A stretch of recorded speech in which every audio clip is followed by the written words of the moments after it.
At the huge Willow Run factory in Michigan, where warplanes were made, the first new cars of the KaiserFraser company are designed and built.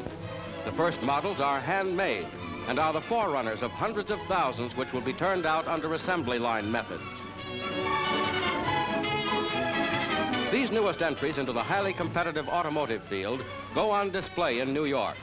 Mr. Kaiser produced hundreds of Liberty transport ships for the Allied war effort. Now he and Mr. Fraser present their peacetime product. The six-cylinder Kaiser car features front-wheel drive.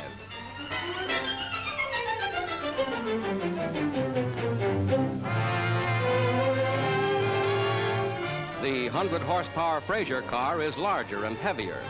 After 4 years of war production, the American automotive industry reconverts to peacetime needs. And in Texas, the automobile takes to the skyways. Out of the air and onto the road comes the flying automobile.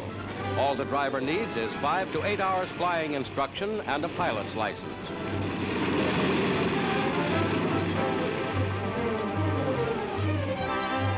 In the hangar, the propeller and wings are removed, and it's an automobile.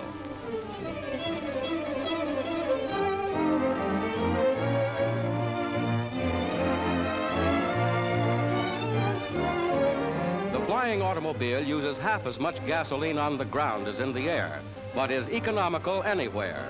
The modern businessman completes his air trip at the garage of his home.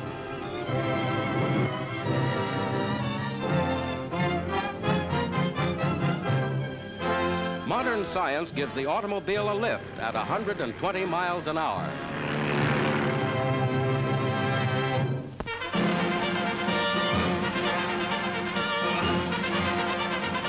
In Philadelphia, the United States Mint begins the stamping of a new coin bearing the profile of the late President Roosevelt.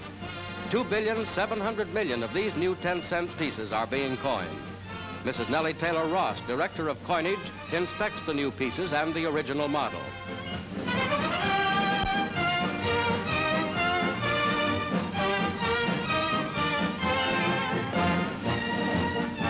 The new coin makes its appearance just as the annual campaign against infantile paralysis begins. President Roosevelt, himself a victim of the dread disease, inaugurated the annual campaign to fight it. In every state and town in America, the people contribute their 10-cent pieces to the cause.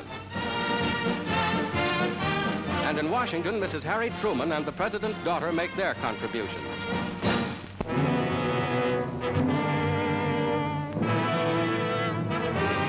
Outside of Xinjiang in the tangled jungle of northern Burma, an American rescue patrol searches for a plane which crashed only 3 minutes by air from its base.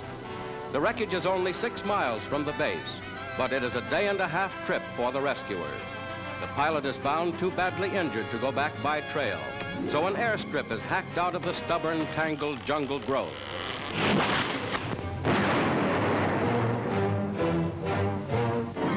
Emergency supplies, food, medicine, and equipment are parachuted to the rescue workers.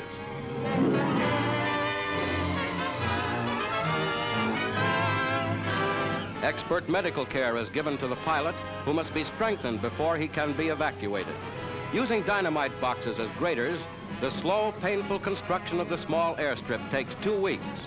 These official Air Force pictures show how fallen airmen, often completely isolated from civilization, were rescued. A helicopter of the 10th Air Force lands precariously in the tiny clearing, only 80 by 50 feet. Treacherous air currents add to the hazards of the landing.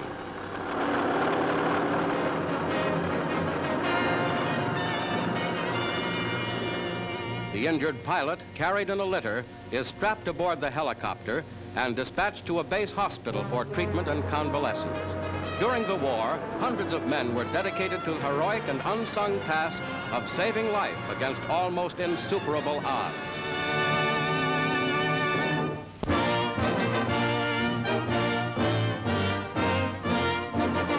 In London, a state dinner has just been tendered representatives of 51 United Nations by King George VI.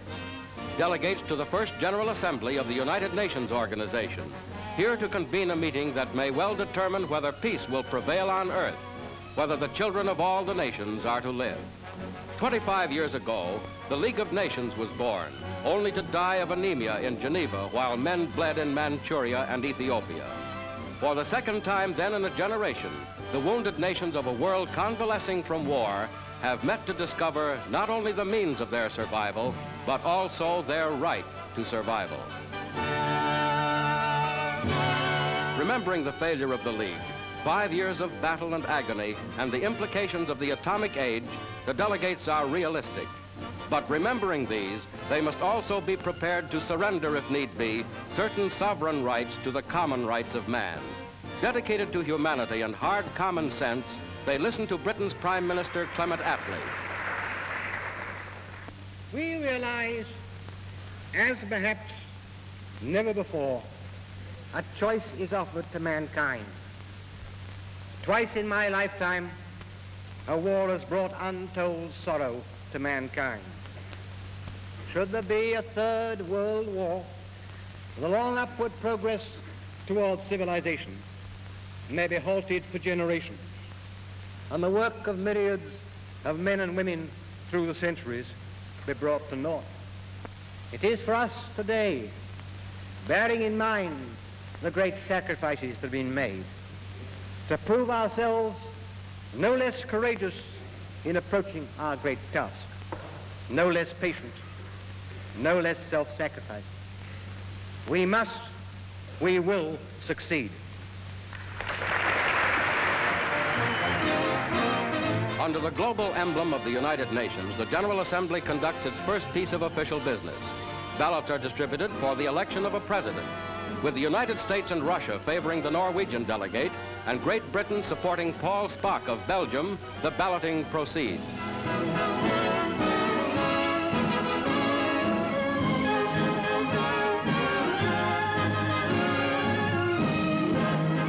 Secret balloting completed, a count of 28 to 23 gives the presidential chair to Paul Spock. 51 United Nations have organized to give the civilized world another chance.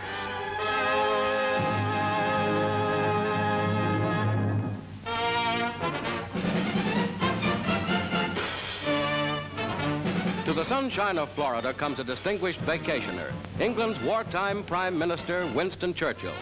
In the United States for a 9-week stay, he and his wife are guests of a friend at Miami Beach.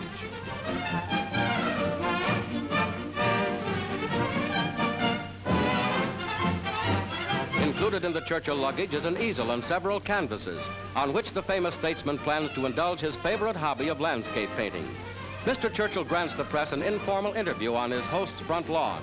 Mrs. Churchill wears a corsage of Florida orchid. Mr. Churchill tells the press that he has no weighty statements on world affairs. He is strictly on vacation.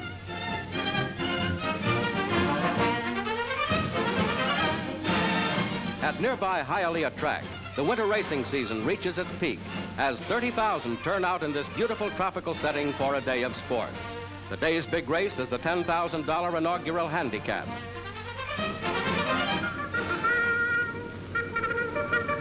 Vacationers from the chilly north crowd the stands and try to pick a winner.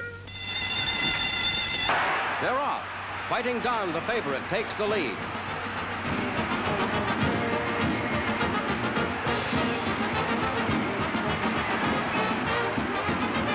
Into the stretch, the favorite is still in front, but QED, number 9, is moving up.